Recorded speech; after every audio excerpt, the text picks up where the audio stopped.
I once wet myself in a car and then blamed it on my friend's dog. David. Right. I mean, I'm willing to believe it. I'll say that at this point. Why did you wet yourself in a car? Because I needed a wee in a car. I've needed a wee in a car, but I've never weed in a car.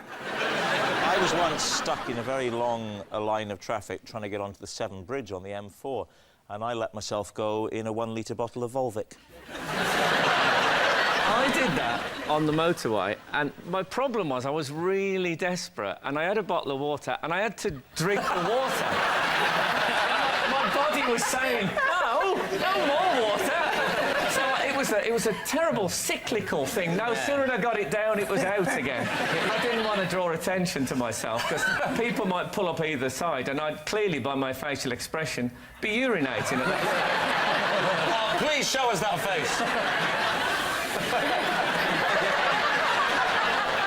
So, I mean, this is obviously just for everyone but me a commonplace occurrence. Yeah. You know, basically, lavatories are just for me.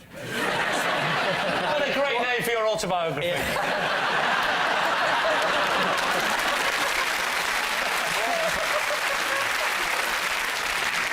Who did you blame the dog to, if you see what I mean? To the mechanic when I took it in for a valet. So, whose car was it? My car. Your car. You peed in the car. Yeah. Were you in is there a good reason for that? Were you in a traffic jam after a large bottle of Evian? I was, well, just tap water, probably. Right.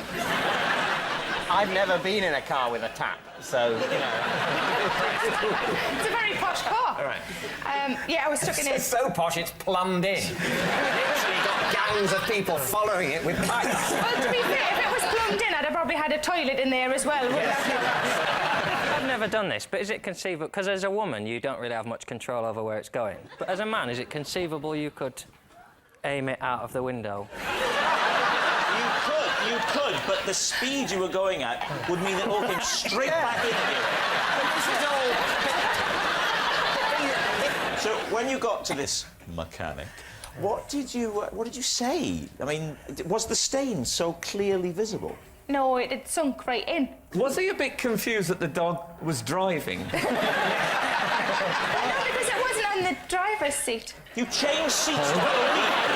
That is dangerous. You change seat in a traffic jam where you're in control of the vehicle. You can't buy class, can you? If I looked in a rear-view mirror, I'd think that passenger looks very, very content, considering there's no one driving.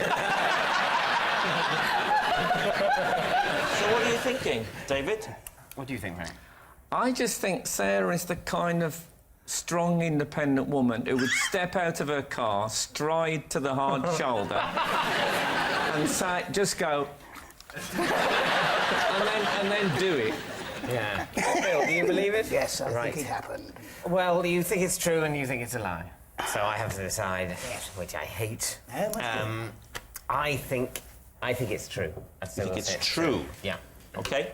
So in that case, Sarah, truth or lie? It is, true.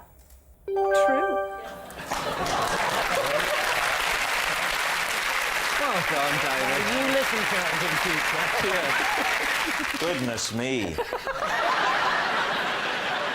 I was stuck in traffic for 2.5 hours. I was in absolute agony and thought it was the only way out, and it was either that or rupture something, so I just moved across, stripped, weighed, moved across, pulled back up, champion.